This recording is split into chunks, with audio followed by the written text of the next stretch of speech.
Hello, I'm Tommy Moore from the Bartitsu Lab, and in this video we're going to look at some more interesting Fairbairn World War II SOE weapons that I've just had in from bladesmith Michael Crane. Now let's start with some of the more simpler variants. Now this is, depending on which sources you look at, known as a lapel or a boot knife, and I've got two variants here.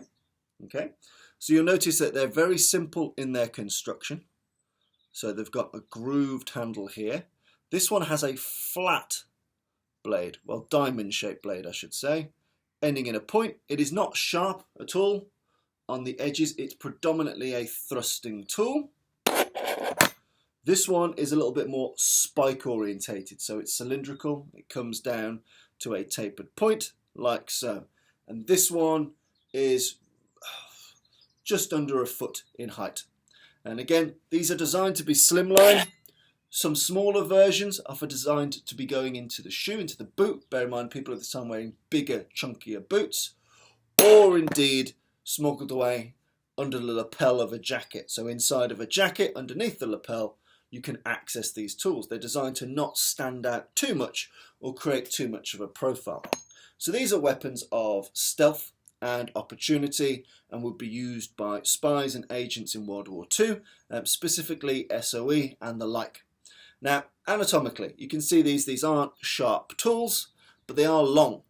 And this is for good reason, in that, if you imagine, let's say it's winter, and you've got a jumper, a coat, a vest, long johns, being able to penetrate that under extreme stress, you'll need a longer blade. You'll need a longer blade. A short, stumpy blade will not get through most big winter wear. Okay? At least a non-fighting knife will really struggle to do that. So these longer blades are expertly designed to puncture thick uniforms, jackets. Remember, leather jackets are du jour at the time. Everybody has a leather jacket. Great coats, backpacks, bergens, military wear. It's designed to get through and get to important places. Now, two typical ways to use this is you would use ice pick style grip, capping it at the thumb. And if you've got it in such a grip, then some of your lead targets, again, if you're pulling this from the inside of your jacket, from a position of stealth, so you'll be talking, you'll be distracting, you'll be confusing, you might put your hand in your pocket as if to pull out some papers or a cigarette or anything else that matches your subterfuge. You pull this out here, and then you might decide to spike it into the eye. A blade like this into the eye, very simple to do, and will knock a man down instantly. It may even be a non-fatal shot, but it will knock him down. It's what Lee Morrison today calls the difference between a timer and a switch. Going into the eye is a switch, you're off. Going into an artery is a timer, it bleeds out. Might bleed out fast, but it's time. So again, they're very easy to hide. So you can see, even if I've withdrawn it, it's very hard for you to see that I've got this in my hand because it's such a slim profile weapon. So it's very easy to hide, hands crossed, very cold, really sick. It's just getting some cigarettes out my jacket. It's such a slimline weapon. So yes, you can puncture it into the eye, nice and simple. Okay. You can also get it into the subclavian, the arterial notches here and here. So again, because it's such a long weapon, when it punches down the subclavian, it's got a really good chance of taking a lump of artery with it. And again, you pull it out. So by stealth, you can move in, bang, and get it straight down the subclavians here. If you have it in a forehand grip, which is the less likely grip, but it does happen, this is perfect for the eye, for the subclavian. For the throat, it's not so ideal because it's such a slim weapon. So it can be a hit or miss, whether you get it in or not. And because it's so long, it can shish kebab. It can just pierce skin or pierce flesh. So I wouldn't really advise the throat for this. The eye, the subclavian make a lot of sense in this grip. In a traditional, more saber style grip, you've got a lot more options. Now, under the armpit is a perfect one for this because it's such a long weapon. So again, it can cause a lot of damage there. Straight into any of the organs, so into the heart, into the liver, spleen, lungs, whatever. It's such a long tool that it will cause significant damage because it's got great depth profile. It will cause serious damage.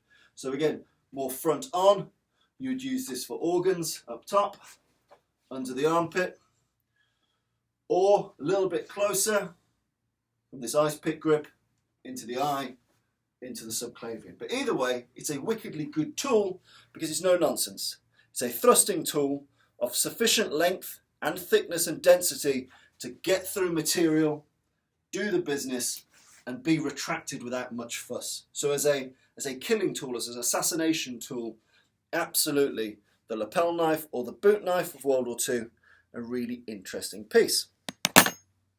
Then we look at something a little bit later on. So a lot of you are familiar with Fairbairn and Fairbairn's knives. So the traditional fighting knives, the commando knives that you would have seen, and some of the more abstract ones like the smatchet, kind of a machete style knife. This is a Cobra, okay?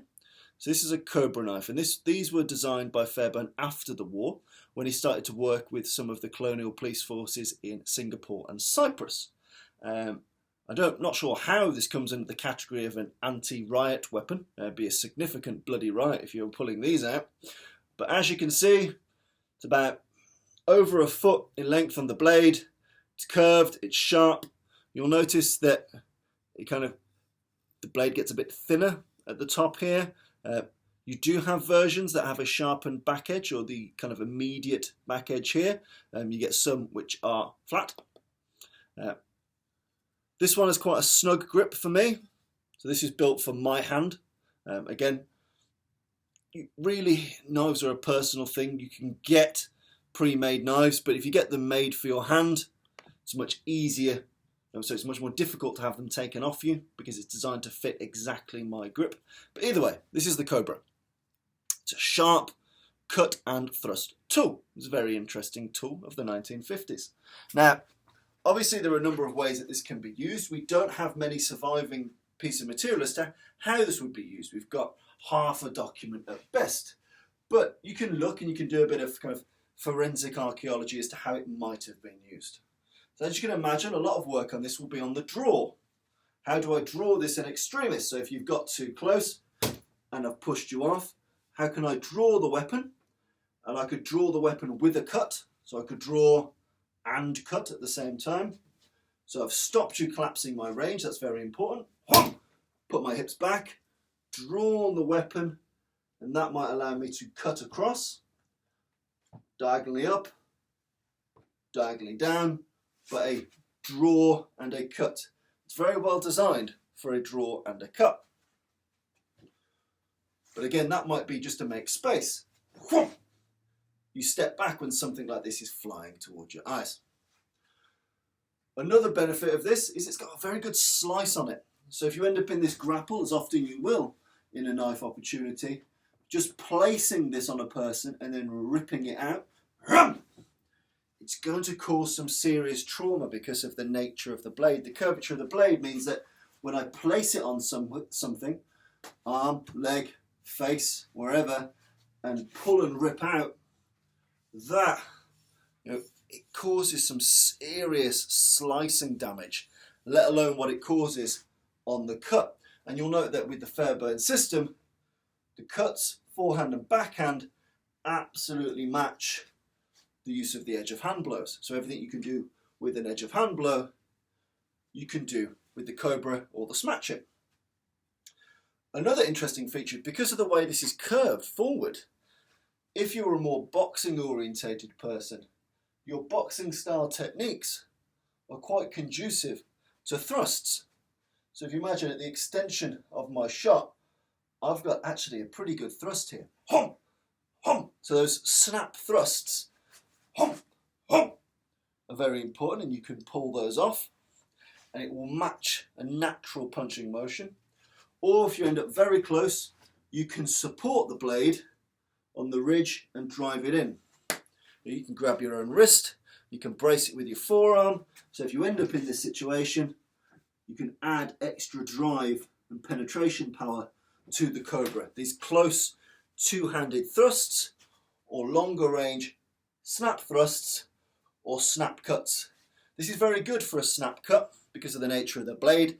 It can hack down onto a hand, And essentially it could even be a lower force option because it's so good at hand sniping, this particular tool. It's weighty enough, long enough and sharp enough to hit, cut quite significantly and hopefully disarm an opponent. So you've got the Cobra here. Your cuts will be the same as most other systems, off the diagonal.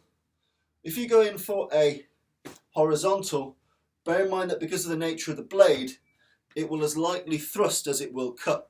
So diagonal will cut.